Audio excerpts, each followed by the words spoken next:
Dabar šį rytą kėliausi 2 valandą nakties, Jungtinėje karalystėje važiavau į oro uostą, skridau 2 skrydžiais. Važiuojant į oro uostą buvo uždarytas greitkelis, turėjau daryti 50 km kilpą. Laimiai nepavėlavau nei pirmą, nei antrą skrydį ir atvykau į viešbutį po 12 valandų vėliau. Žodžiu, atėjęs į viešbutį, užsidėjau šortus ir marškinėlius ir užbėgau iki pilies, pabėgiau palei upę ir akivaizdu, kada toks oras, aš su marškinėliais ir šortais, visi galvojo, kad aš nesveikas. Aš suprantu, tokiu oru, tačiau, būtent toks yra stoiškas mąstymas. Jeigu aš būčiau pasakęs, kad į viešbutį atvažiavau tik tai 2 valandą, laukia sninga, ledas, turiu tik tai šortus, neįsiu pabėgioti. Dauguma žmonių, ko gero, taip ir būtų padarę. Esi pavargęs, šalta ir tik tai šortus turi. Visos priežastys, kodėl to nedaryti, viskas kaip ir logiška. Tai tik tai pasiteisinimas. 5 kilometrus nubėgau, 21 minučių. Ir čia viskas labai paprasta, labai lengva. Kai tampi situacijos šeimininku, galvoji ne apie tai, kas yra, bet kaip tu jautiesi dėl to, kas yra. Aš turiu galimybę atkeliauti į kitą šalį, užbėgti iki pilies, pamatyti kitą valstybę. Tai man daug svarbiau už tai, koks aš pavargęs ar kaip šalta. Tai yra požiūrio klausimas. Ir aš tą išdėsčiau ir būtent savo knygoje, paremdamas ją stoiškų mąstymų.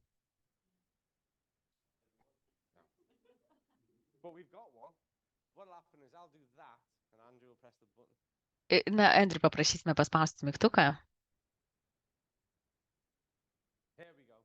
Štai. Dabar pirmiausia, girdite, kai ką padarysime. Puiku, geras požiūris. Matote šiame paveikslėlyje, nereikia per daug galvoti. Uždėkite vieną ranką ant krūtinės, kitą ant pilvo, ir kvėpuokite. Keletą kartų įkvėpkite ir iškvėpkite. Ir pagalvokite, užsimerkite, gali būti padėti, kuri ranka juda labiausiai. Ar ta ranka, kuri ant krūtinės, ar ta ranka, kuri ant pilvo. Specialiai nieko nedarykite, nieko nekeiskite. Tiesiog pagalvokite, kur daugiausiai judesio jaučiate, ties kuria ranka. Dar kartą kelis kartus įkvėpkite, iškvėpkite. Jeigu ranka ant krūtinės, ta, kurią jaučiate, kad ji juda labiau, jūs esate simpatinėje nervinėje būsenoje vadinamoje. Tai yra pasiruošęs reaguoti, bėgti arba veikti ta būsena. Jeigu jūsų ranka, kuri yra ant pilvo, labiau juda, tai jūs esate vadiname parasimpatinėme būtyje, tai yra būvyje, kai yra virškinimas ir atsipalaidavimas. Žodžiu, jūs esate atsipalaidavęs ir dar palaikykite rankas taip, kaip yra laikote. Ir ar ranka, jeigu ant krūtinės labiau juda, nei ant pilvo, ir noriu, kad labiau susikoncentruotumėte į savo pilvą ir kvėpuotumėte pilvu.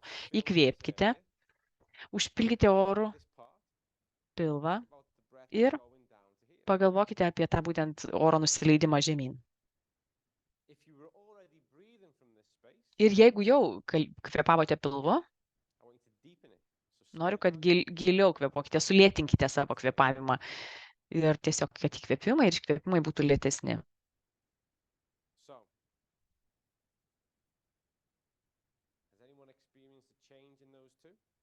Ar jaučiate kažkokį tai pokytį? Ar kas nors vyksta? Taip? Ne? Nesate tikri, tam reikia praktikos. Bet aš jums noriu pasakyti, kad dauguma žmonių, yra daug mokslinių tyrimų atlikta ir mes žinome, kad dėl to, koks yra mūsų pasaulis, mes labai dažnai būname toje simpatinėje būsenoje. Per daug streso patiriame, niekuomet neatsijungiame, visuomet turime tuos išmaniuosius telefonus, įvairiuose socialiuose tinkluose, esame prisijungę TikTok'e, Instagram'e, Facebook'e, WhatsApp'e ir kur tik ne. Nuolat tikriname laiškus, žinutes ir nuolat su kažkuo bendraujame, nuolat esame pasiruošę bendrauti, laukiame naujos informacijos. Ir kad ir kur važiuočiau, visuomet matau, kaip žmonės elgesi.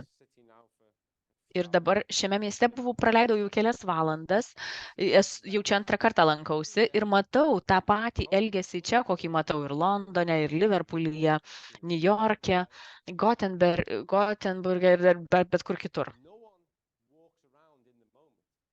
Ir niekas nesimėgauja akimirką čia ir dabar, visi paskendę savo telefonuose. Jeigu stotelėje laukia autobuso, jie naršo telefone, jeigu važiuoja tramvajumi arba autobusu, vis tiek nežiūri vienas į kitą keleiviai, o žiūri į telefonus. Kai šiandien bėgau į pilį, ten buvo dar du žmonės ir jie abu, spėkit, ką darė. Jie abu buvo telefonuose ir selfinuose. Na, būtent taip mes gyvename toje reaktyvioje būsenoje. Dabar jau žinome, o galbūt nežinote to. Ar žinote, per kiek vidutiniškai žmonės pradeda atsakinėti į elektroninius laiškus? Žinot, koks vidutinis laikas? Spėkite. Neblogas spėjimas. 6:30. Tai reiškia, kad žmonės pabunda. Ir pirmas dalykas, ką jie daro, pasitikrina elektroninį paštą. Ar žinote, kokiu metu vėliausiai vidutiniškai žmonės tikrina elektroninius laiškus? 11 vakaro. Nuo 6:30 ryte iki 11 valandos vakaro. Tai reiškia, nuo pat to, kai pabunda, iki pat to, kol eina miegoti, jūs esate pasiruošę reaguoti. Esate toje streso būsenoje. Ir galite galvoti, na ir kas. Kai esate šioje būsenoje, nesvarbu, kaip gerai maitinatės, greičiausiai įsisavinate tik tai pusę maistingųjų medžiagų, nes turėtumėte būti atsipalaidavę, kad galėtumėte pilnai suvirškinti būtent tas maistingasias medžiagas, kurių jums reikia. Na ir aš, mitybos specialistas, neturėčiau jums, aišku, sakyti, ką jums reikia. Bent pusę to, ką jūs suvalgote, yra tiesiog švaistoma dėl jūsų netinkamos nervinės būsenos. Ir tą galima supaprastinti pakeisti labai paprastai, aš tą parodysiu kaip. Ir kaip turėtumėte dažnai persijungti iš vienos būsenos kitą kas 2 valandas. Kas 2 valandas jūs turėtumėte pasitikrinti, pasidaryti pauzę, pertrauką. Nesvarbu, ar sėdite prie stalo, ar važiuojate autobusu, ar esate kavinėje. Maždaug kas 2 valandas turite pasitikrinti, ar esate čia ir dabar. Pajausti savo kvėpavimą. Pasitikrinti, kuria sritimi kvėpuojate. Ir pakeisti tą savo būseną į būtent tą atsipalaidavimo būseną ir persikalibruoti. Būtent tas elgesys, kovos elgesys būtent ir skatina tą simpatinės mūsų nervų sistemos veikimą. Reaktyvus elgesys, stresas, kaip mes tvarkome su stresu, daugiau geriame kofeino, pasikliauname cukrumi ir dėl to energija šokinėja aukštyn ir žemyn. Ir mes naudojame tos dalykus, kad kontroliuotume, kaip jaučiamės, užuot pakeitę tą, kaip mes iš tiesų jaučiamės. Taigi aiškinu šios dalykus dėl tam tikros priežasties, kadangi mes esame prisitaikanti rūšis. Prisitaikome prie to, kas vyksta aplink mus. Ir prisitaikome prie įvairiausių aplinkybių. Tikriausiai žinote, kad prieš pradėdami toleruoti kažką, mes imame painioti, kas yra normalu ir kas yra įprasta. Kai kurie dalykai yra tokie, taip vyksta taip dažnai, kad mes jūs pradedame laikyti normaliais. Ir jeigu pažiūrėtume į sveikatos krizės, mes jas tiesiog priimame, kadangi visa tai tapo taip paplitę ir galvojame, kad tai yra normalu. Ir dabar norėčiau, kad šiek tiek pakeliautume laiku.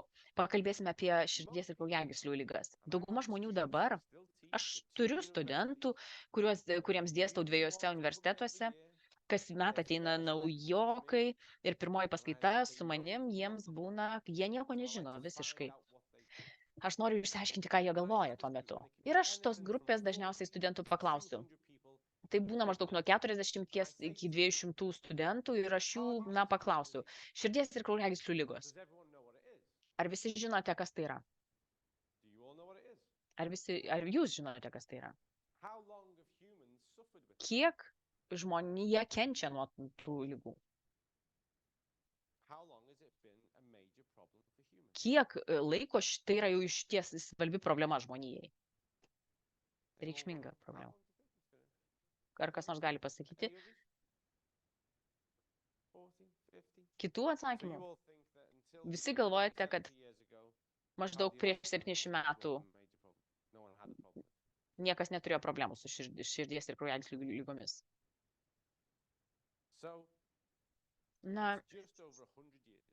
Tik šiek tiek daugiau nei 100 metų buvo pastebėta, kad tai yra esminė problema. Ir viena pirmųjų tokių lygų, kuri buvo siejama su šiuolaikiniu gyvenimo stiliumi, gyvenimo būdu. Ir buvo išleistas vienas didžiulis mokslinis tyrimas ir buvo jame pasakyta, tai vyksta dėl mūsų mitybos ir būtent dėl to kyla didžiulė širdies ir kraujagyslių lygų epidemija. Kalbėdamas su studentais, aš jiems duodu tą periodą nuo 50 metų iki 500 metų. Jie sako, kad tiek, kiek laiko turime širdį. Taip, iš esmės tai yra tiesa, tačiau tai nebuvo esminė problema prieš 500 metų. Kaip jums atrodo, kiek visuomenė susiduria su nutukimo viršsvorio problemomis? Kiek ilgai? Ar jau seniai? Nespėkite maždaug. Tarkim, JAV.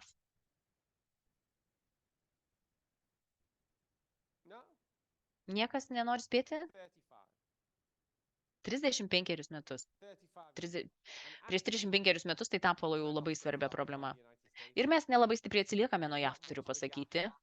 Nėra labai didelio atotrukio. Jie pradėjo, bet mes greit pasivijome. Ir dabar paklausiu dar apie vieną ligą. Tai yra antrojo tipo diabetas. Kaip jums atrodo, ar seniai tai jau yra sena problema žmonijai?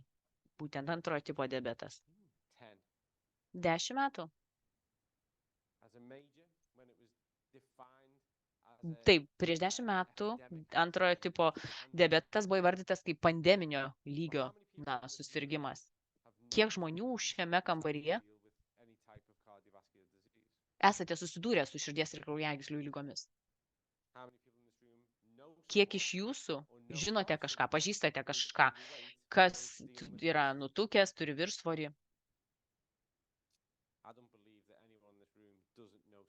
Netikiu, kad nepažįstate nei vieno žmogaus, kuris turi viršsvorio. O kiek iš jūsų pažįstate kažką, kas serga antrojo tipo diabetu? Tai yra tiesiog neįtikėtinas mastas. Neturėtų tiek daug rankų kilti. Ir ką mes pradėjome daryti, mes ėmėme painioti tai, kas yra labai paplitę ir tai, kas yra normalu. Tačiau tie visi dalykai, jų ne tik galima išvengti, bet daugeliu atveju juos visiškai galima ir atitaisyti. Tam tik reikia valios ir mąstymo. Yra daug dalykų, kurie yra paplitę, kai kurie dalykai yra, netgi sakoma, kad tos bendrosios žinios, puikiai žinomi dalykai. Susidūrimas su šalčiu, tarkim, maudymasis lediniam vandenį, griežtai pagal laiką maitinimasis, protarpinis badavimas, mankštinimasis, fizinė veikla. Ar nesate bent apie vieną iš šių dalykų galėję anksčiau? Tikriausiai nesate girdėję, puiku. Pakelkite rankas, kurie šį rytą prausėtės šaltu vandeniu. Šį rytą, taip. Aš galėsiu 5 žmonės šaltu vandeniu prausės. Labai gerai. Labai geras atsakymas. Kiek žmonių vaitinasi reguliariai? 5, magiškas skaičius, Lietuvoje dar 5, 6, aha. Kas praktikuoja protarpinį badavimą? Paaiškinsiu. Džiaugiuosi, kad paklausėte. Paaiškinsiu. Reguliarų mityba tai yra, kai kasdien arba daugelį dienų jūs sumažinate tą vadinamąjį metabolinį langą. Užuot atsikėlę ir iškart pavalgę, pusryčiavę ir valgę, kad 11 valandą einat, tarkim, miegoti. Tas valgymas, kai yra, tarkim, pavyzdžiui, pusryčiausių 10, pasakote, ir nuo 6 valandą jau nebevalgysiu nieko. Tai yra 8 valandas mažiausiai, kai jūs valgote, pusryčiai, pietus, vakarienė, 1-2 užkandžiai ir viskas. Ir paskui likusį laiką jau jūs tas protarpinis badavimas, tai yra 1 ar 2 dienos per savaitę, kai iš vis nieko nevalgote. Įprastai maitinatės 5 dienas ir 1 dieną arba 2 dienas, kur jūs nieko nevalgote. Kai kurie žmonės 3 ar 4 dienas tą. Tas protarpinis badavimas tai yra tas laikotarpis, kai jūs badaujate ir laikotarpis, kai jūs maitinatės įprastai.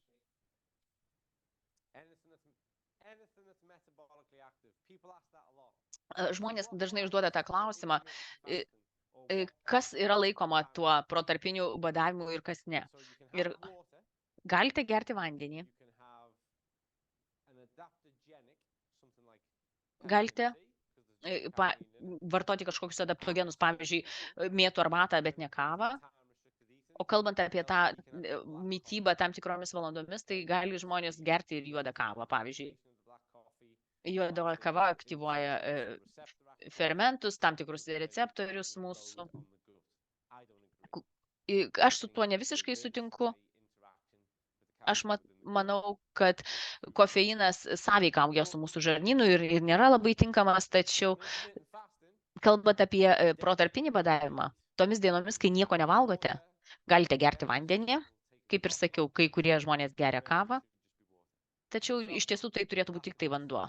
Ir dar kartą užduodu klausimą, kiek žmonių maitinasi būtent, kai jau dabar supratote, kas tai yra, būtent, ribodami tas valandas, kada valgote.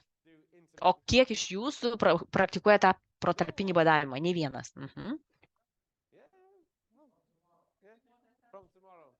Nuo rytojaus bandys, sako kas. 5, 4, 2, man atrodo. Ir čia dar jau rimtasis klausimas. Nurimkit. Dabar paklausykit, kiek žmonių mankštinatės, sportuojatės? Kiek žmonių sportuoja kasdien? 1, 2, 3, 4, 5, 6, 7, 8. Gal 8, sakyčiau, neblogai.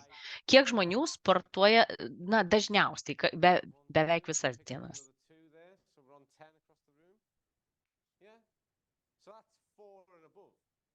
4 ir daugiau. Ir kiek žmonių sportuoja bent 2 kartus per savaitę? Visai neblogas atsakymas. Labai neblogas atsakymas.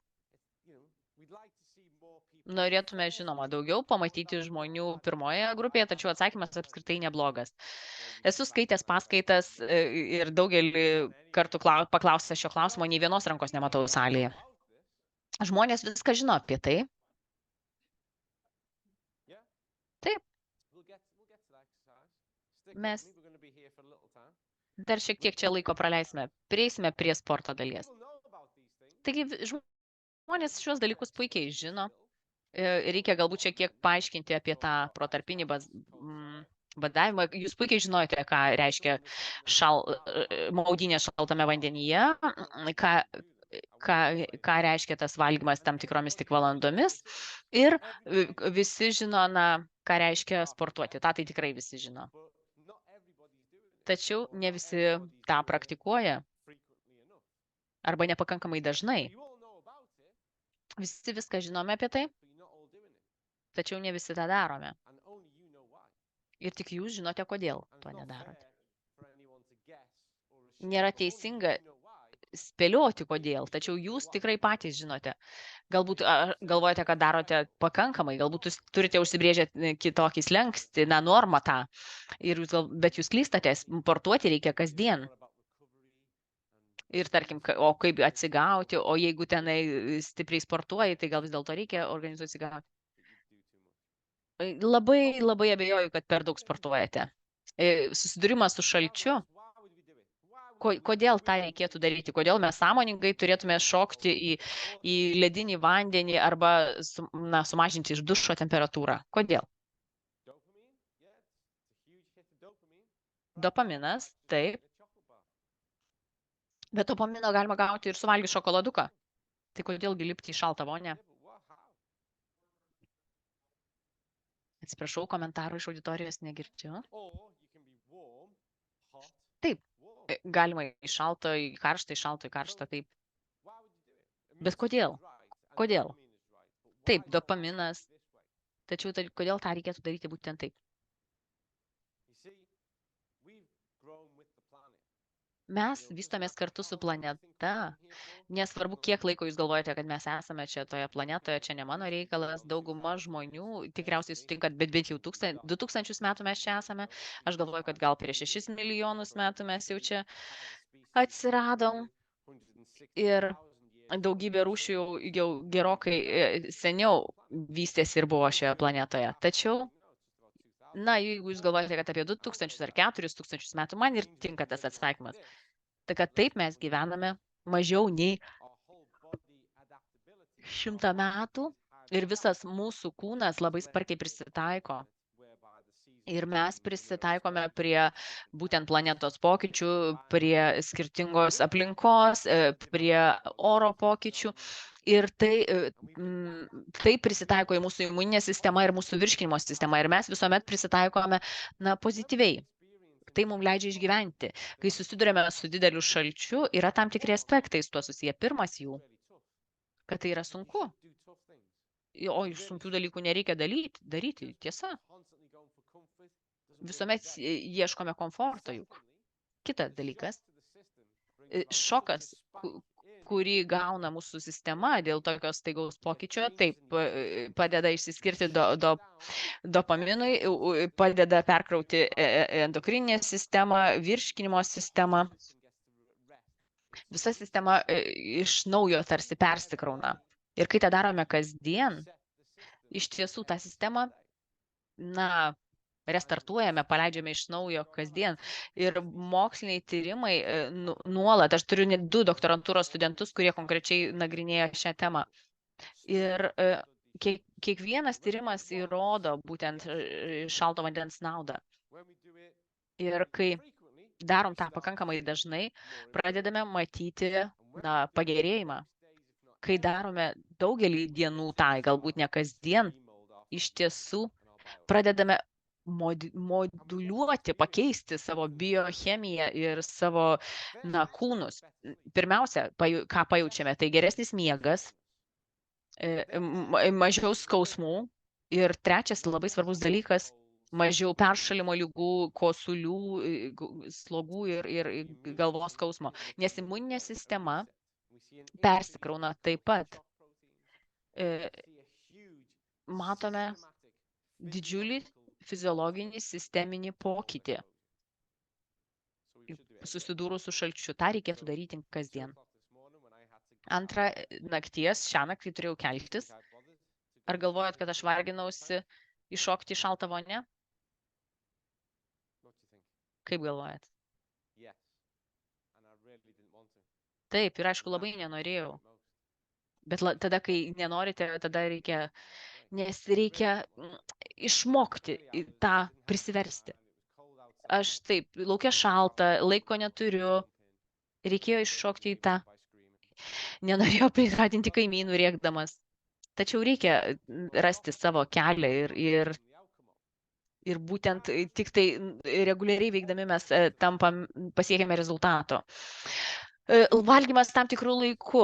Ar jums atrodo, kad mes kaip rūšis per pastaruosius 2000-4000 metų ar 4,5 milijono metų visuomet turėjome galimybę valgyti labai kaloringą ir mažai maistingą maistą, kuris turėtų gausybę skonių, bet mažai naudos? Na, pavyzdžiui, karvės ganyklose visą dieną ėda žolę. Ir tai yra pokytis, kuris nėra būtinai pozityvus pokytis. Kai sumažiname tą metabolinį langą, tai įvyksta keli naudingi dalykai. Pirmiausia, cukraus lygis kraujyje stabilizuojasi ir galime gerai kontroliuoti tą glikeminį atsaką. Tada atsipalaiduoja mūsų endokrininė sistema, reiškia, kad nieko nėra visuomet parengtyje. Ir tame atsipalaidavimo momente atsipalaiduoja ir būtent ir imuninė sistema. Ir tai turi keletą pranašumų. Ar žinot kodėl? Kodėl tai veikia geriau nei tai? Mažiau skausmo, taip. Jūs esate abu teisūs. Man patinka dalykai, kurie yra tvarūs ir kuriuos galima daryti visą likusį gyvenimą. Taip, yra žmonių, kurie gali tuo užsiimti ir jie galbūt tą darys vieną dieną ar vieną ar du kartus per savaitę. Tačiau žinau, kad žmonės tą gali padaryti 2, 3 ar 4 kartus per savaitę labai lengvai. Nes tiesiog reikia pakeisti dienos laiką. Nereikia keisti to, ką valgai, tiesiog reikia laiką susiderinti. Tuomet mankšta, sportas. Kodėl nesportuojate kasdien? Na, geriausią pasiteisimą noriu išgirsti. Nuoširdu. Kodėl žmonės nesportuoja? Užsiėmė. Klasika. Neturiu laiko.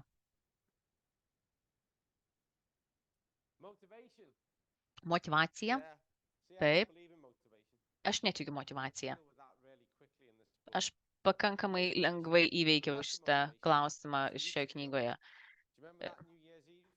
Pamenate naujųjų metų vakarą? Visi socialiniuose tinkluose. Taip, nauji metai, naujas aš, bus nuostabu. Užsirašiau į maratoną, tai jau bus labai sportiški metai. Tačiau statistiškai 70% žmonių jau antrą sausio savaitę meta tuos užsiėmimus, dar 29% vasario 7 maždaug baigė tuos veiklas, kurias pasižadėjo per naujuosius metus. Ir tada dar kai kurie žmonės dar užsiema sveikatinimo veiklą, bet įdomus dalykas tas motyvacija, kad sako, oi, o kam reikia tos motyvacijos viskam? Įsivaizduokite, jeigu viskam, ką jūs darote, reikėtų tos motyvacijos. Norite į tualetą, bet, ne, tingiu. Reikia valgyti, bet aš nemotyvuotas. Na, reikia eiti į darbą, bet aš nemotyvuotas, tai gal aš rytoj pabandysiu ateiti, gal būsiu labiau motyvuotas. Įsivaizduokime pasaulį, kur mes kantriai lauktume motyvacijos, kad bet ką padarytume. Ir kalbant apie sportą, apie mitybos įpročių keitimą, arba rūpinimąsi savimi, sveikata žmonių, kurie yra šalia mūsų, mes visuomet kalbame apie motyvaciją. Aš turiu marškinėlius, ant kurių parašyta, motyvacija yra silpniesiems. Čia yra galbūt toks stiprus pareiškimas, bet mums reikia disciplinos, o disciplina yra tai, dėl ko aš šoku į šaltą vonę, net ir vidury nakties. Disciplina yra tai, dėl ko aš užbėgau į Gedimino pilies bokštą, į kalną su šortais, dėl to, kad aš žinau, kad tą reikia padaryti. Švedai turi labai gerą posakį ir man jis labai patinka. Nėra tokio dalyko kaip blogas oras, yra tik tai netinkami rūbai. Ir tai yra tiesa. Ir žinau žmonės, kurie perka narystės sporto klubuose ir nevaikšto ten. Tai kam? Tai išleiskite tos pinigus gerai striukiai ir išeikite pasivaikščioti. Motyvacija yra kažkokia tai neapčiuopiama romantika. Galbūt jūs imsite galvoti apie kažką nuostabaus, ką norite pasiekti, bet jūs niekuomet nepatikėsite tuo pats. O disciplina yra tai, kai jūs sakote, aš tikiu, kad tai turi naudos ir aš tą darysiu. Laikas yra pats blogiausias pasiteisinimas. Visi žmonės užsiėmė, yra ta visuotinė užimtumo kultūra, tarkim, Jungtinėje karalystėje, jeigu paklausė, kaip tu, aš labai užsiėmęs. Tai tokia mada būti užsiėmusiam, nes jeigu nesi užsiėmęs, tai yra koks nors loseris. Kas tam negerai, kad tu neužsiėmęs? Ne, aš labai veiksmingai dirbu, arba aš tiesiog vertybės kitaip esu pasiskirstęs. Mes visi turime 24 valandas paroje. 260 valandų savaitėje. Jeigu 30 minučių kasdien mankštinatės, tai yra tik tai 2% jūsų dienos. Taigi 98% dienos jūs vis tiek juk nesate kažkoks tai mankštos maniakas, sporto maniakas. Ir kitų metų jūs nedarote, jums reikia investuoti tik 2% savo laiko. Ar žinote, kiek vidutiniškai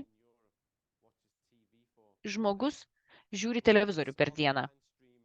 Nesvarbu, ar internetu, ar namuose. 4 valandas, maždaug 4 valandas praleidžia prie televizorius. Ir čia įdomi statistika, ypatingai jeigu naudojatės internetinę televiziją. Ar suprantate, kad maždaug 60% to laiko jūs praleidėte žiūrėdami, tiesiog ieškodami, ką žiūrėti? Tai tie žmonės, kurie sako, kad neturi laiko, praleidžia 60% iš 4 valandų tiesiog ieškodami, ką žiūrėti, ką pažiūrėti per televizorių. Beprotiška. Ar žinote, kiek vidutiniškai žmogus praleidžia socitinkluose viename iš išmaniųjų telefonų? 8 valandas? Tai reiškia, programėlės veikia taip, kokį 10, bet kiek žmonės tenai scrollina, laikina katinėlių nuotraukas ir panašiai. 140 minučių. 2 valandas 20 minučių per parą.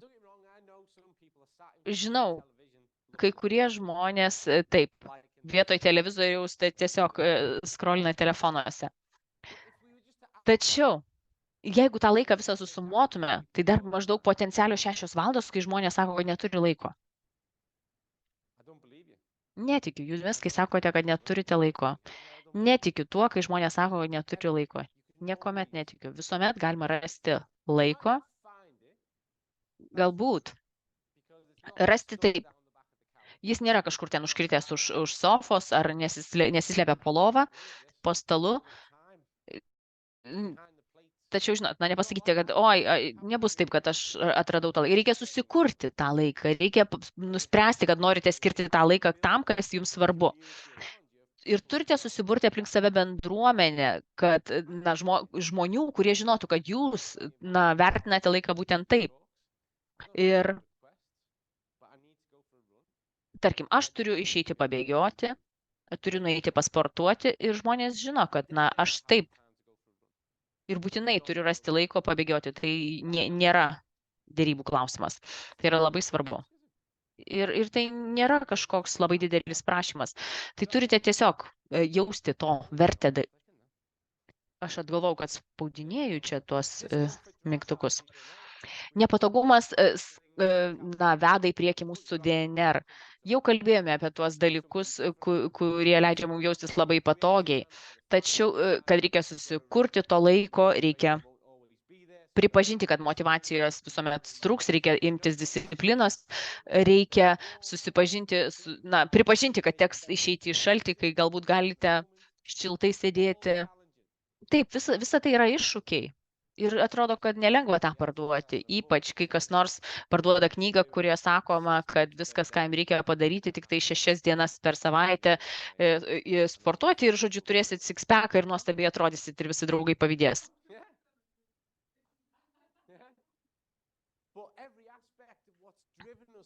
Bet koks aspektas, kuris leido mums tapti pačią protingiausią dominuojančią rūšimi visoje visatoje, Mes turime teleskopus, kurie gali leisti mums pažiūrėti į kosmosą. Žinome, kad yra 10 milijardų galaktikų, kurias galime pasiekti. Tačiau vienintelė rūšis, kuri visą tai gali padaryti, tai esame mes. Ir mes turime išsiaiškinti, kam skiriame dėmesį ir suprasti, kad, mes tą galime padaryti. Ir visą tai varo į priekį nepatogumas. Dabar visuomet turime galimybę gauti maisto, šilumos, šviesos, tapome apsėsti patogumo, žmonės niekuomet nepakanka jiems to patogumo. Tai iš esmės mano draugas, kai lankiausi Švedijoje praėjusią savaitę, kuris turėjo mane pavežti iki oro uosto ir ten iš tiesų labai daug prisnigo, jie turi naują gražų automobilį. Ir 20 minučių man skundėsi, nepaisant to, kad ten yra ir kondicionierius, ir šildomos sėdynės, ir šildomas vairas. Ir jie norėjo grąžinti automobilį dėl to, kad jiems atrodė, kad nepakankamai geras tas automobilis. Aš net nežinau, ką sakyti.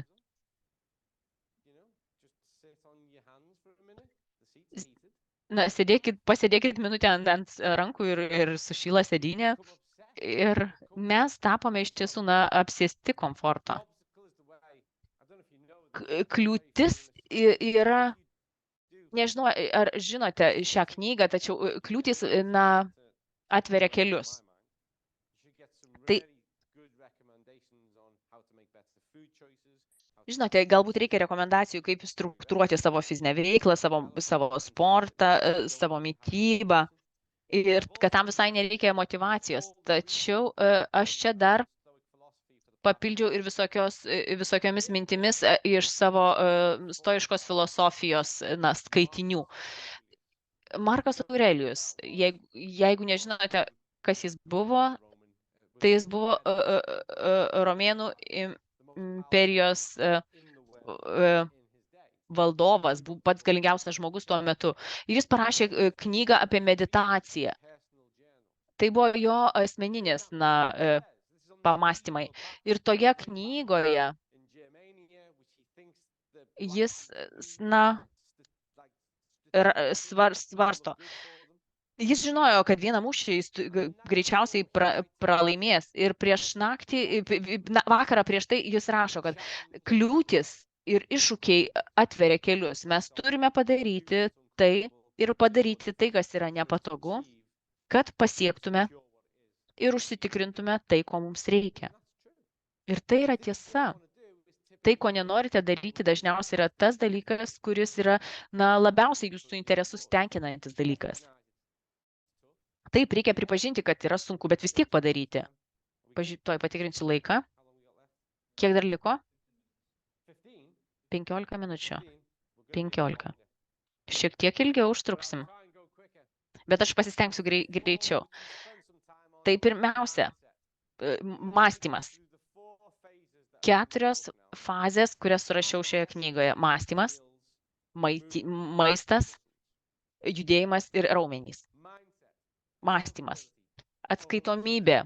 Reikia tapti situacijos šeimininku ir jokių pasiteisinimų, kad aš neturiu laiko, neturiu to, negaliu ano. Tai yra pasiteisinimai. Susikurkite to laiko. Neturite vonios, pasileiskit šaltą dušą. Naudokite tuo, ką turit, bet padarykite tai, ką turit padaryti. Jeigu lyja laukia, sušlapsite. Bet aš atskleisiu mažą paslaptį, kad jūs netirpstate vandenį. Jūs netirpstat vandenį. Net nereikia jokių vandeniui atsparių drabužių pirkti. Mes ir taip jau esame atsparus vandeniui. Nebent išsižiosite žiūrėdami į dangų. Ir kaip? Žinot, jeigu bijote sušalti, tai kai pareisit namo, jūs sušilsit. Tai yra nuostabus dalykas. Disciplina. Padaryti tai, ką reikia padaryti, nepaisant to, kaip jaučiatės. Jūs esate olimpietė, jūs žinote, 99% sportininkų žino. Nepaisant to, kaip jautiesi, reikia padaryti geriausią, parodyti geriausią rezultatą, įsidėti kėdus į automobilį, pasimti sportinę aprangą į darbą ir iš darbo tiesiai eiti sportuoti. kai jūs pavargęs, kai nelabai kaip jaučiatės ir galvojate, kad nereikia man to daryti. Ne, man reikia tiesiog nueiti ir padaryti tai. Ir kai tik nueisite, jūs tą ir padarysite. Jūs padarysite bent kažką. Ir darydami bent kažką, jūs jau imsitės to teigiamo pokyčio. Sėkmė leidžia, jai pasidauginti. Jūs esate 13 jūs esate trilijonų ląstelių rinkinys ir tos ląstelės dauginasi kasdien. Būtent taip dauginasi ir sėkmė. Kuo daugiau darote, tuo sėkmingiau viską darote ir viskas labai paprasta. Reikia tam tik tai disciplinos. Ir vienas dalykas dar yra sunku žmonėms - priėmimas, neteisti savęs. Kodėl žmonės meta sporto salę, kodėl meta dietas ar kažką, kam jie, pirmiausia, jie galvoja, kad jeigu jie paslys arba suklys, viskas, tai nepasiteisino. Ne, nereikia būti tokiems griežtiems savo, neteisti savęs. Jeigu laikotės dietos ir, tarkim, išėjote į restoraną ir ten gražiausias stovi šokoladinis pyragas pasaulyje ir jūs galvojate, kad turite suvalgyti gabalėlį to pyrago, tai nereikia savęs dėl to smerkti. Rytoj pradėkite viską iš naujo. Vėl grįžkite į ritmą ir režimą. Tai ne pasaulio pabaiga. Nesėkmė nėra pasaulio pabaiga. Ir negailėkite savo iššūkių. Nebijokite išeiti iš komforto zonos. Pažodžiui, tai būtų sugriebkite dilgėlės. Nebijokite, kaip sakyti, plikų užpakalių pulti į dilgėlės. Galbūt tai būtų galima pasakyti. Imkitės ir darykite tai, kas yra sunku. Kuo mažiau norite tą daryti, tuo labiau turite tai daryti, nes būtent kliūtis atveria kelius. Taip, turite suprasti, kad bus sunku, tai bus iššūkis, bet vis tiek, turėdami tai galvoje, imkitės to. Ir taip, jūs žinote, kad patogumas tai nėra tinkamas kelias. Maistas. Visą dalį parašiau apie mitybą. Jungtinėje karalystėje ten daug buvo šurmulio apie tai, nes aš paaiškinau perdirbto maisto pramonės istoriją ir kokį poveikį tai mūsų sveikatai. Žinoma, daugeliu bendrovių tai nepatinka ir tai natūralu. Ir aš esu įpratęs tvarkytis su spaudimu. Ar žinote, kokios yra taisyklė 80 ir 20? Ką reiškia ši taisyklė? Atsiprašau, negirdžiu komentarų iš salės. O ką reiškia mityboje ta taisyklė 80 ir 20? 80% maisto turi būti naudinga, vertingas, maistingas maistas, kuris yra praturtinantis jūs ir jūsų sveikatą. O 20% tai gali būti maistas, kai jums, pavyzdžiui, patinka tiesiog skonis, tai gali būti šokoladas ar bet kažkas tai netokio sveiko. Tačiau realybėje nuo 5 iki 80% būtent yra ypač perdirbti maistai, ypač perdirbta maisto produktai, kuriuose yra labai daug kalorijų ir labai menka maistinė vertė. Ir žmonės nuolat jo persivalgo. Ir dėl to suardoma žarnyno mikrobiota. Nuolat jaučiatės alkanas ir tai iš tiesų yra tokia manipulacija maistu. Tai yra tikroji problema, ypač perdirbto maisto industrija. Tai yra toks, į maistą panašus pakaitalas, dabar jau netgi yra tokia savoka Jungtinėje karalystėje. Tai užuot 80-20 taisyklės laikėsi žmonės, iš tiesų dažniausiai laikosi jos priešingai. Jie man pasakoja, žmonės dažnai man pasakoja apie Doritos, Pringles ir burgerius ir šokoladukus. Tačiau sako, vakar aš suvalgiau vieną obuolį. Tai aš sakau, nuostabu. Tikrai didžiulis žygdarbis. Jūs esate rezultatas to, ką darote dažniausiai. Būtent tokie esate. Jūs esate savo pasirinkimų rezultatas. Ir jeigu 80% tai, ką darote, kenkia jūsų sveikatai, tai, na, tokiu keliu ir einate. Tačiau jeigu 80% to, ką jūs darote ir galvojate apie tinkamą mytybą, tuomet tapsite, na, būtent tokiu rezultatu ir tie 20%. Ir aš turiu galvoje kiekvieną dieną. Nereikia laukti savaitgalio. Na, jūs, tarkim, sportavote. Na, žinote, tos visos apgavystės, jūs savęs juk negalite apgauti.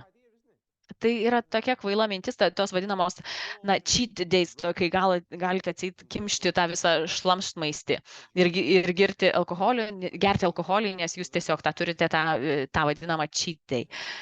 Bet tai neturi jokios prasmės. Daug geriau. Tiesiog po truputėlį to, ko labai norite suvalgyti. Ir kad 80% tai, ką jūs valgote, būtų išties vertinga ir naudinga. Ir jeigu tik 20% bus dar to, tai tikrai nieko nepakeis. Tačiau mes turime suvokti, kad 8 milijardai žmonių gyvena planetoje. Ir tikėtis, kad visi gebės pavalgyti iš tų visų šaltinių, iš tų visų išteklių, kuriuos mes turime dabar, tai tiesiog neįmanoma. Tai mes turime taip pasitelkti išmanės technologijas maisto pramonėje, mes turime galvoti apie savo mytybą ir galvoti apie tuos mytybos šaltinius. Turime siekti optimizacijos ir tą galime padaryti. Aš iš tiesų nemažai dirbu būtent šioje srityje. Mes turime užpildyti tuos mytybos spragas. Kas iš jūsų nežinote, galiu pasakyti, kad dirbu vienai geriausių maisto papildų įmonėje pasaulyje. Gaminame vieną geriausių omega-3 papildą. Turime patvirtintą duomenų bazę 1000 nepriklausomų mėginių. Turime mokslinių tyrimų partnerius nuo Bato universiteto iki daugelio kitų didžiųjų tyrimų institucijų. Ir matome, kad iš tiesų omega-3 rūgštis nepaprastai didelį poveikį turi žmonių sveikatai. Galima valgyti laukinę lašišą ir visas kitas laisvėje pagautas kokybiškas žuvis. Tačiau, kai pažiūrime, kokių vitaminų nuo A iki K yra, ir jeigu norite gauti visą tai iš savo šiuolaikinės mytybos, šiuolaikinės dietos, tai jums nepakaks apeiti visų parduotuvių, kurios yra jūsų rajone. Negalime pakeisti savo DNR, bet galime pakeisti tai, kokie yra išreikšti mūsų genai. Ar mes, tarkim, per daug vartojame alkoholio, rūkome, ar dar kažkokiais žalingais įpročiais užsiėmė. Bet jeigu mes valgome mėlynės, jeigu valgome tamsias daržoves, jeigu geriame daug vandens, tai yra naudinga mūsų kūnui, žinoma.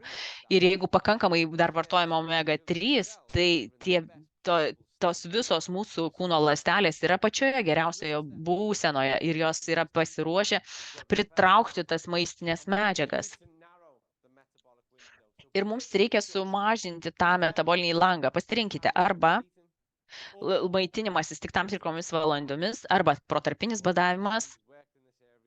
Tačiau aš dirbęs šioje srityje, dirbęs ligoninėse, esu daugybę maitybos konsultacijų teikęs tiek sportininkams, tiek labiausiai motyvuotai žmonėmis esu dirbęs pasaulyje. Protarpinis badavimas yra mažumai, o tas laikas valgymas, atsiprašau, tam tikromis valandomis, tai tikrai gali bet kas jį praktikuoti.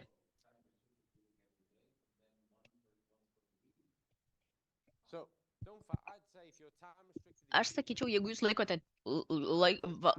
valgote tikrai tam tikromis valandomis, tai visi moksliniai tyrimai, visi įrodymai rodo, kad jeigu maitinatės tik tai griežtai tam tikromis valandomis, 3 kartus per savaitę, 8 valandas, tarkim, tik tai per parą valgote, gaunate tą pačią naudą šito metodo, lyg ir jeigu ir darytumėte tą kiekvieną savaitę. Visas savaitės dienas. Tai Ir tai virškinimo sistemos, endokrininės sistemos, dopamino rodikliai, visa tai rodo, visa tas veikia taip pat sklandžiai, taip pat gerai, jeigu darytumėte laikytumėtės to 3 dienas ar visas 7 dienas per savaitę.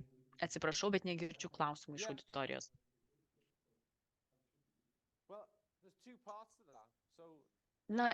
Yra 2 aspektai. Maitinimasis tam tikromis valandomis, žinoma, vis tiek yra reikšmingas. Taigi tai, apie ką mes kalbėjome, maistingesnis maistas, pilnas maistas, strateginiai papildai. Ir aš patarčiau jums tą daryti paprastai. Nedaug žmonių galbūt apie tai kalbate. Kai tik pabundate, 1 valandą pabudę, streso hormonai yra pakankamai aukštai pakilę, jų lygis yra pakankamai aukštas ir po truputį mažėja. Tai tuo metu nereikėtų valgyti tą 1 valandą tik pabudus. Ir jeigu pabundate, pavyzdžiui, 6 ryte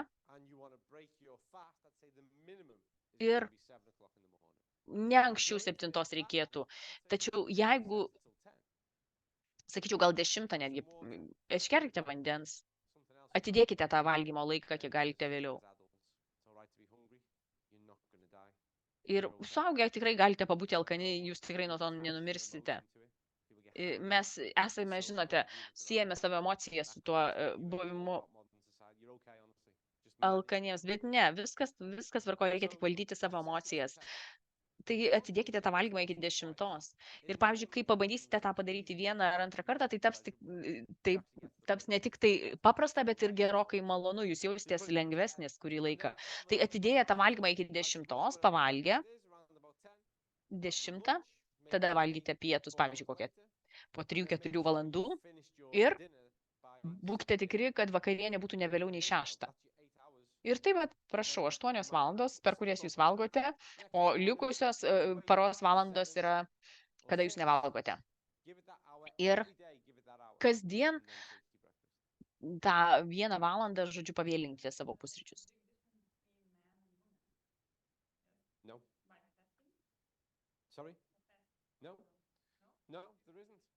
Ne, nėra. Atsakymas nėra.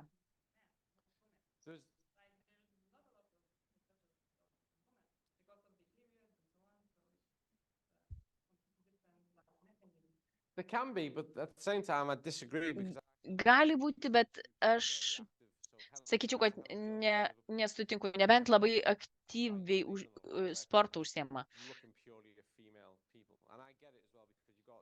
Suprantu, ką jūs norite pasakyti. Taip yra menstruacijos, menopauzė, tačiau visi moksliniai tyrimai rodo, kad abiem atvejais ciklas normalizuojasi. Ir iki menopauzės ir prieš menstruacinio sindromo požymiai silpnėja, būtent pasitelkus tą protarpinį badavimą. Ir ciklas būna nuoseklesnis. Tačiau jau taip, jūs esate teisi, yra daug duomenų ir apie tai. Tačiau, bet ta mityba yra tokia pat naudinga ir moterims. Kalbant apie vaikus, tai ne. Vaikus palikit ramybėje.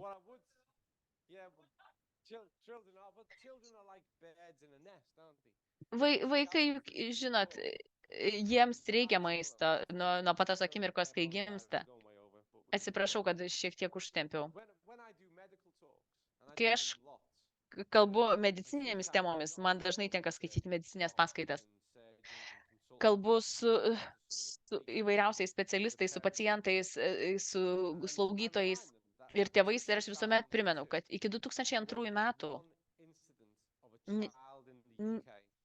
Jungtinėje karalystėje nebuvo nei vieno vaiko sirgusio antro tipo diabetu. Dabar yra 15% iš visų naujai diagnozuojamų atvejų, būtent vaikai sudaro. Tai patologija yra labai paprasta. Tai yra tie vaikai, kurie negali pasakyti ne. Neturite būti geriausi vaikų draugai, turite būti jų tėvai. Jūs turite priimti išmintingus sprendimus vaikų labui. Ir pasakyti taip, vien dėl to, kad negalite atlaikyti to emocinio įtampos, tai apgailėtina. Tapkite situacijos šeimininku ir pasakyti ne, tu negali išgerti 2 litrų Coca-Colos. Ir visuomet reikia, tas dėrybas laimėti ir daugiau nei saujelė, nei kartu, nes vaikai nuolat prisitaiko, nes jie žino, kad, įsivaizduokite, kultūra, kurioje augo mano vaikai. Mano draugai tai važiuoja į McDonald's savaitgalį, o mes ne. Ar tu nori verkti dėl to? Ar reikia tau kažkokios saugios vietos, ką tu nori dėl to daryti? Jūs turite tapti situacijos šeimininku. Mano vaikai lygiai taip pat prašo kažkokių dalykų. Aš juos tiesiog bandau apšviesti ir pasakyti, kad, kodėl mes nedarom kai kurių dalykų, nes norim būti sveiki ir stiprus. Tai kalbant apie vaikus, apie vaikus aš tikrai to neskatinu daryti. Vaikams galbūt yra, žinoma, sunkiau, bet tą pirmą valandą tik atsikėlus aš stengčiausi, neduoti jiems pavalgyti. Pirmą valandą galbūt reikėtų jiems ten atsigerti vandens, apsirengti ir kiek galima atidėti tuos pusryčius. 15-20 minučių bent iki prieš pat išvažiuojant jau iš namų, kad tai nebūtų tas pirmasis momentas, kai tik pabunda. Bet vaikams augant, jiems reikia, žinoma, tos mitybos tvaresnės ir, tarkim, nuo 8 iki 21, nuo 18, atsiprašau, 21 jau, žinoma, jie gali ir elgtis kaip suaugusieji.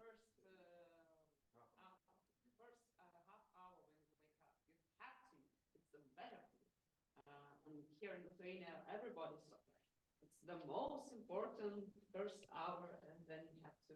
And say to those people, say, okay, what about the fact then that? Kaip tuomet tai, kad mūsų streso hormonai yra aukščiausiame lygmenyje, kai mes tik pabundame.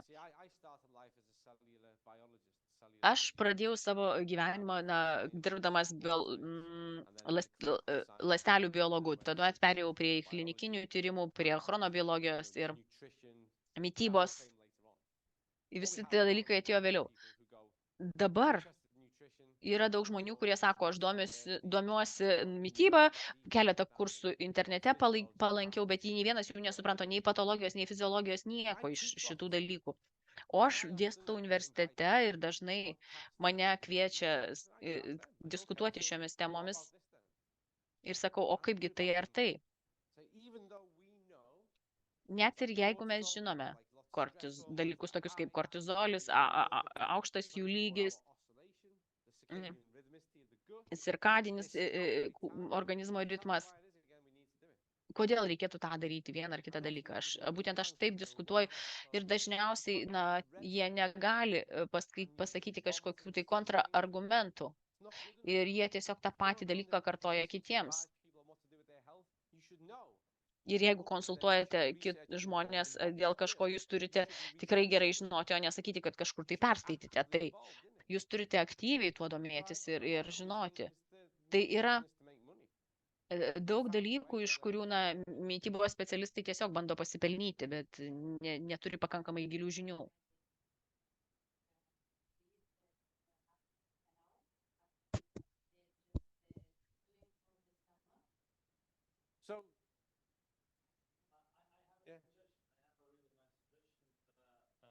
Let's finish the yes, let's do that. And then we'll have because we have like the okay translator for 5 minutes. For 5 minutes? 5-7 minutes. Right then, hold on She's to your really seats. Yeah. We've got a lot to get through. Movement. Okay. Taigi, judėjimas, įsikibkite į kėdes. Judėjimas. Judėjimas, sportas. Jūs tikriausiai žinote tai, tačiau būdami žmonės, mes esame migruojanti rūšis ir mes esame sukurti judėti. Mūsų raumenys turi judėti ir iš tiesų tai yra unikalus Dievo kūrinys. Kai kurie žmonės gali nusipirkti parašiutą, bet niekur jo nepanaudoja. Ir dėja yra tokia tendencija. Turime judėti daugiau, ne dėl kalorijų. Yra tas vadinamas toks metabolinis kompensavimas. Tarkim, kad kasdien suvartojate tam tikrą kiekį kalorijų, nepaisant to, kokią veiklą užsiemate. Ir galbūt, jeigu nebėgate maratonų kasdien, ko gero nesuvartojate viso to kiekio. Ir metabolinis kompensavimas tai yra, kad kūnas įpranta prie to tam tikro kalorijų kiekio per maždaug 70, nuo 7 iki 10 dienų. Jeigu norite sukurti kalorijų deficitą, valgykite tiesiog mažiau, taip tokiu būdu sukursite kalorijų deficitą ir mesite svorį. Tačiau, kai aktyviai kažką darome, kai daugiau apkrauname sąnarius, raumenis, yra tiek daug neurologinių pranašumų ir mes kalbame ne tik apie kalorijų deginimą. Visa sistema gerokai geriau veikia. Tai turime judėti neabejotinai daugiau, nes visa tai mums teikia daug naudos ir ne tik tai fizinės naudos, bet ilsintis. Kai ilsimės, galbūt suvartojame nuo 40 iki 70 kalorijų per valandą, priklausomai nuo to, esate vyras ar moteris, nuo daug įvairių faktorių. Ir riebalų yra gaminama apie 80%. Bet kai mes judame ir pereiname į pirmą ar antrą savo širdies aktyvumo zoną, tai būtent mes pamirštame apie kalorijas ir pradedame naudoti daugiau kuro, daugiau energijos iš riebalų. Tai padeda mums mesti ir valdyti svorį, nes būtent tą kurą mes tuo metu išnaudojame gerokai efektyviau. Tai būtent tai ir priklauso. Dėl to tas judėjimo nauda padeda stiprinti mūsų atmintį, kūrybinį mąstymą. Ir turi labai geros įtakos mūsų psichikos sveikatai. Tai iš esmės gerina mūsų gyvenimo kokybę. Padeda išlaikyti raumeninę masę, padeda mums savarankiškai nepriklausomai judėti. Ir tai yra labai svarbus dalykas vyresniame amžiuje. Kai jūs tikriausiai žinote, kad kvėpuoti yra nepaprastai svarbu. Tai yra... Norite paprieštarauti? Ar esate girdėję sveikatingumo ekspertus, kurie sako, kad kardio yra bevertis ir kad reikia tik tai kilnoti svorius? Ne, tai yra visiška nesąmonė.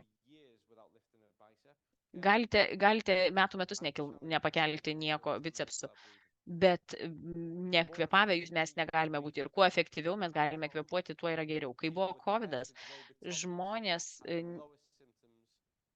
kurie aktyviai sportavo, jų simptomai buvo labai silpni. Ir kai valgome, kai aktyviai judame, kai toje aerobinėje zonoje, tai puikiai veikia mūsų kvėpavimo sistema. Aš stengiuosi kiek galima greičiau. Dabar pereikime prie raumenų. Jau beveik baigėme. Jūs kuriate save patys. Per 3 mėnesius galite susikurti save, kokį norite nuo šiandienos. Per daug žmonių atidėlioja tai, nes jie nori labai greitų rezultatų. Niekas negalima pasakyti, kad pradės sportuoti, bet kai užsisako atostogas, tarkim, po 4-5 savaičių, ir nori ten, tarkim, 15 kilogramų numesti per porą savaičių, nes nori atrodyti gražiai su bikiniu. Tai neįmanoma, žmonės nori greitų rezultatų. Čia ir dabar. O tai yra ilgalaikė investicija. Tai yra sveikatos būklės valdymas į visą gyvenimą. Tai yra investicija į ateitį. Tai yra asmeninė investicija. Kai šiandieną, kai bėgau į kalną, buvo apledėję ir slidu. Ir viena mintis man atėjo į galvą. Tikrai nelaukiu tos dienos, kai negalėsiu to daryti, kai negalėsiu užsimti fizinę veiklą. Aš net nebijojau, aš nukrisiu ar ne, bet aš tiesiog kažkaip susimaščiau, kad labai nelaukiu to laiko, kai negalėsiu to daryti. Tačiau neišvengiamai, nebijotinai bus kažkoks tai laikas, jeigu gyvensiu pakankamai ilgai, tarkim, bus man 70, 80 ar 90.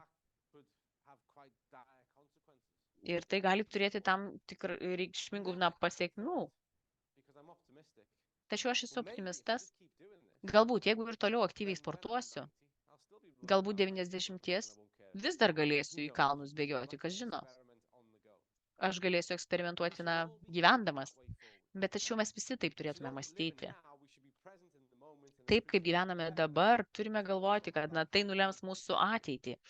Ir būtent, jeigu jums patinka dabartinė situacija ir norite, kad ji truktų kiek galima ilgiau, tai turite tų investicijų imtis jau šiandien.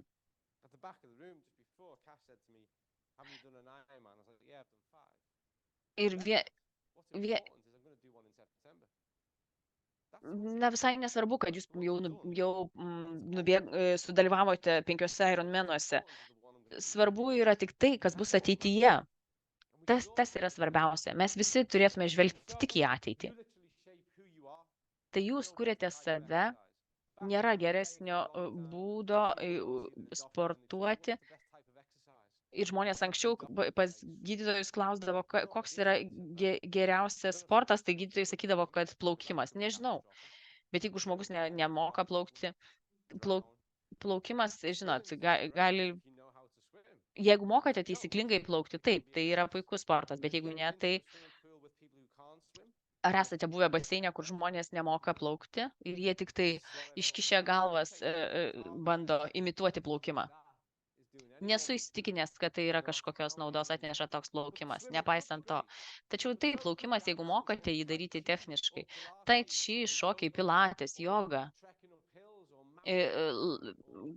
vaikščiojimas po kalnus, dviračio minimas, bet kas, bet koks judėjimas yra svarbus, jums turi tai patikti ir jūs turite daryti tą, kiek galima dažniau. Ir tuomet, jeigu jums tai nepatinka, ir jūs nenorite to daryti, darykite kažką kitą. Nes nėra medalio, kuris yra teikiamas už tai, kad jūs geriausiai sportuojate. Niekas, žinot, neateis su fanfaromis į sporto klubą ir nepasakys, kad jūs buvo tas, kuris geriausiai sportavote. Sporte juk svarbiausia ne varžymasis, bet tai, kad jūs darote savo. Sportas yra jums, jūsų gyvenimo kokybė. Ir jeigu jums nepatinka kažkokia sporto šaka, tai rinkitės kitą. Ir darykite bent kažką kasdien. Ir čia mano paskutinė skaidrė.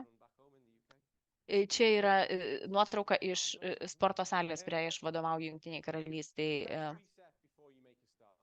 Prieš pradėdami perkraukite savo mąstymą. Jūs turite suprasti, kad reikia daryti tai, kas nėra malonu, nėra patogu. Jau rytoj nusiprauskite šaltų vandeniu, nesvarbu, tamsu, šalta, šlapia, vis tiek išeisiu pasivaikščioti. Ir laikas imtis galvoti kitaip, ne imtis to atsakomybės už situaciją. Niekuomet nėra per vėlu imtis teigiamų pokyčių. Tai iš tiesų yra tiesa. Ar turiu laiko? Kai dirbau klinikiniuose tyrimuose, esu susidūręs su vienu vyruku. Tai buvo jūrų karinių pajėgų pareigūnas. Jį ištiko širdies smūgis. Ir aš turėjau dirbti su juo reabilitacijos metu. Kiekvieną rytą, užėjęs į palatą, pamatydavau jį mažytį, 83 metų vyruką. Žinot, ką jis darydavo? Atsispaudimus. Pilnus atsispaudimus. Ir jis darydavo mažiausiai 50, kad tinkamai apšiltų prieš kitą mankštą. Ir mes ten salėj vaikščiodavom, kažką pakilnodavom su guma, o jis 50 atsispaudimų, tik išlipęs iš lovos. Ir iš tiesų, jis labai greit atsistatė. Jis suprato, kad iš tiesų jo sveikimo istorijoje būtent tai ir buvo esminė dalis. Tai tos istorijos pati geriausia dalis. Jis išgyveno iki 94. Neįtikėtina. Taigi, niekuomet nėra per vėlų, nepaisant kokia situacija yra dabar, bet imkitės atsakomybės už savo ateitį jau dabar. Ir paskutinis dalykas, kurį norėjau pasakyti, tai pasinerkite į tą šaltą vandenį, niurktelėkite. Ir aš iš tiesų, pasimkite bačką, prisidėkite ten sniego, net jeigu ir tik vieną kartą tą padarysite, tiesiog, kad savo galėtumėte įrodyti, kad galite išeiti iš tos komforto zonos, nes šokiruokite savo visą kūno sistemą ir jeigu būsite pakankamai disciplinuotas, dar kartą tą padarykite. Ir kiekvieną kartą darykite tą visą savo gyvenimą. Vėl ir vėl. Knygoje, nes nepasikliaunu vertėja, knygoje, kuri čia išversta į lietuvių kalbą, na, iš tiesų, nežinau, man tikrai malonu matyti knygą išverstą.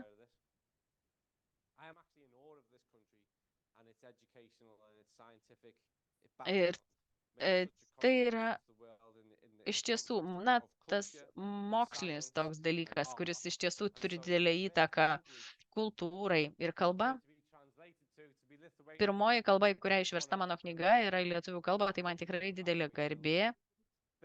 Noriu padėkoti Andrew. Ar